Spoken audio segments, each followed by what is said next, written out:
As the internet has developed, more people have chosen self-media as their career path. Many have become super internet celebrities, making a fortune.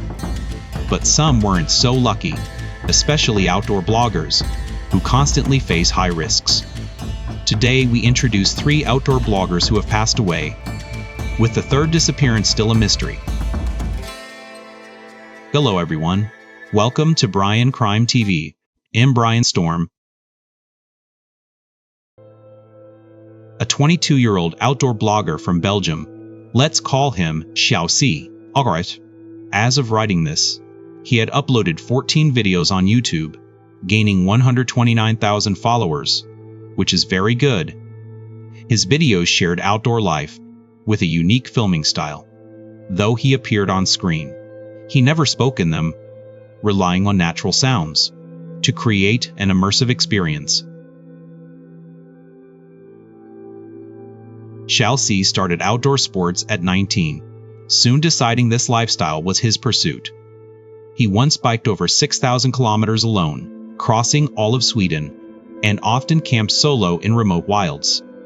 He began uploading outdoor videos to YouTube in 2024, quickly gaining many loyal fans.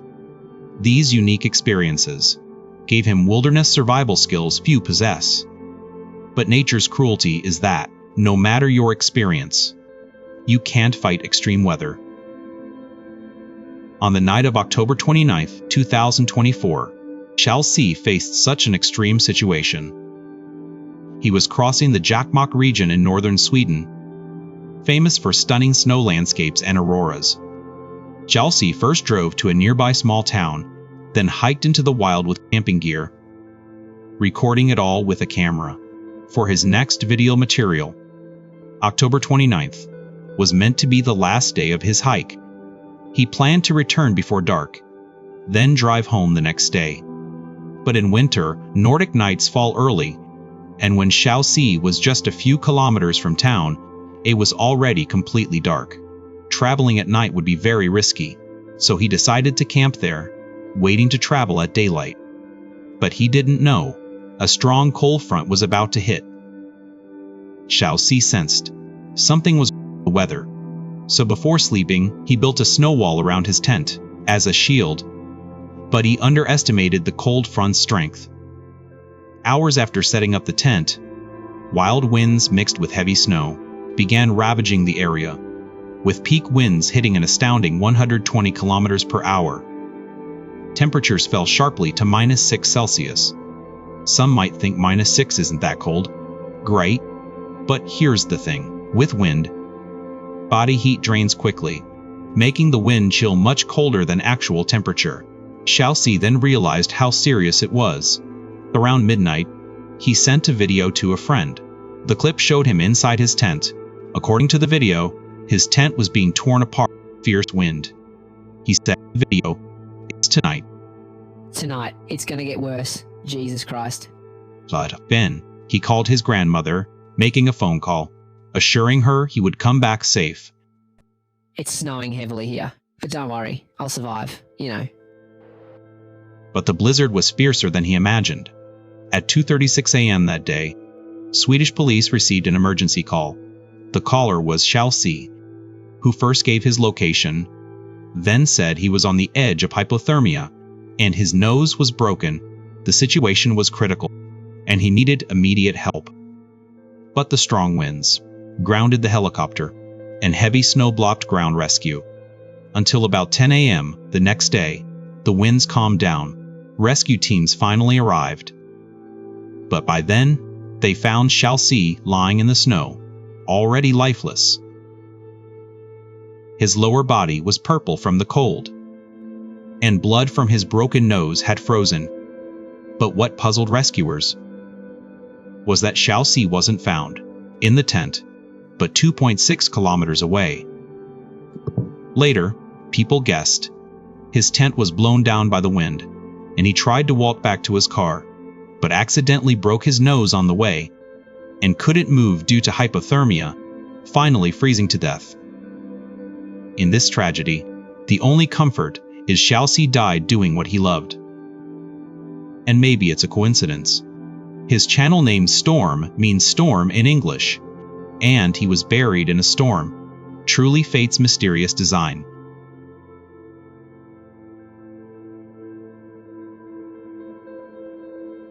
Hannah Ross, 31, was a self-media blogger from Arizona, sharing daily life and outdoor hikes.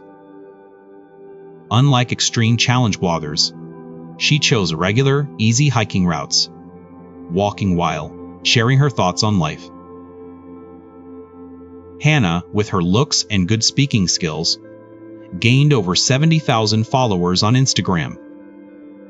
On May 21, 2025, Hannah, as usual, drove to a preserve called Mike Douglas for a half-day hike. It's a famous Arizona tourist spot with many hiking routes, attracting hikers nationwide. She chose a 7-kilometer loop called Gateway. The route was about 7 kilometers, mostly flat stretches, with some elevation changes, but generally not difficult. Hannah had not tried this trail before, but believed she could finish it in 3 hours. So, she arranged lunch with friends. But at noon, her friends waited, but Hannah never showed, nor did they get any late message from her. Friends called her phone, but no answer came, raising ominous feelings. Because Hannah was very responsible, this was unlike her at all. Friends waited a few hours more, and still no news. At 7:50 that night, they went to Hannah's home. They hoped she was just tired and resting at home, but when they arrived, her car wasn't in the driveway, the house was dark, and no one answered the door, so she was clearly not home. Cheers, they immediately called the police. Police received the report, went straight to the trail entrance, and found her car still there. Pointing, that say was different. They sent rescue teams into the trail to search. Also deployed helicopters, drones, and search dogs along different routes. But poor night visibility forced them to stop after hours of searching, resuming at daylight the next day. Rescue continued. At 12:05 p.m., a helicopter pilot found a person lying motionless in the sand less than 500 meters away. He landed and went to check. Finding it was the missing Hannah. But she was already lifeless, clearly dead for some time. Later, autopsy found no injuries on her body, nor signs of assault. Finally, the conclusion was she died from heat stroke. Meteorological data showed the day before, temperature during her hike hit 39 Celsius, and her whole route was exposed to the sun. People speculate she likely suffered heat exhaustion and lost awareness, and strayed off path. That once optimistic girl said final goodbye to this world, while family and friends can only remember her through her videos.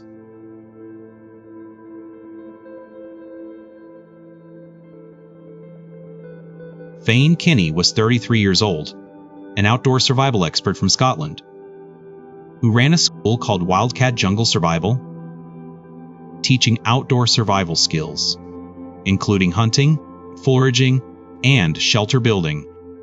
He had a YouTube channel with the same name, with videos both interesting and educational, quickly attracting loyal viewers.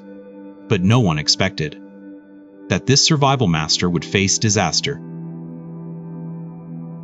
On March 25, 2022, Fane was hiking from 873 Road in Nantland to a village called Girls. The route was about 72 kilometers, during which he planned to shoot a survival video. The trip was planned for 2 days, but Fane didn't reach the destination on time. At first, no one worried, because, as an expert, Fane knew best how to stay safe outdoors. Until 3 days passed, and Fane still hadn't appeared, and his phone went unanswered. At this point, people realized he might really be in trouble, so his father reported Fane missing. At first, they hoped he was just lost, or extended his filming schedule. Sadly, this was not the case. Police searched the area for months, but found no trace of him, as if he vanished into thin air. Finally, due to budget limits, police stopped all searches. Only Fane's father believed his son was still alive and kept searching. During this time, a UK mystery show made a special episode, known widely across Britain, giving Fane story-wide exposure. Yet even so, no one could provide any clues. 19 months after Fane vanished, his father found a valuable clue. He found Fane's backpack in bushes by the Lochnaver River. The location made family believe Fane had tried to take a shortcut through a sluice, but met with an accident, drowning fatally. Later, they searched along the river, hoping to find his body, but found nothing. Months later, family finally accepted that Fane was gone forever and stopped searching. Yet even so, many still doubt Fane drowned by accident, because for an expert, this would be a rookie mistake, and even if he crossed the river, he still had a long way to go. So why risk soaking himself? Just to swim across? And if crossing was necessary, why leave his backpack behind? Therefore, many rumors spread online, including conspiracy theories. Some say Fane faked his own death. Others say he planned to start a new life, or that he chose to end his life, explaining leaving his backpack behind. But none of these theories have enough proof. Fane's case remains a mystery. Alright, that's all for today. Feel free to share your thoughts in the comments, and see you in the next video.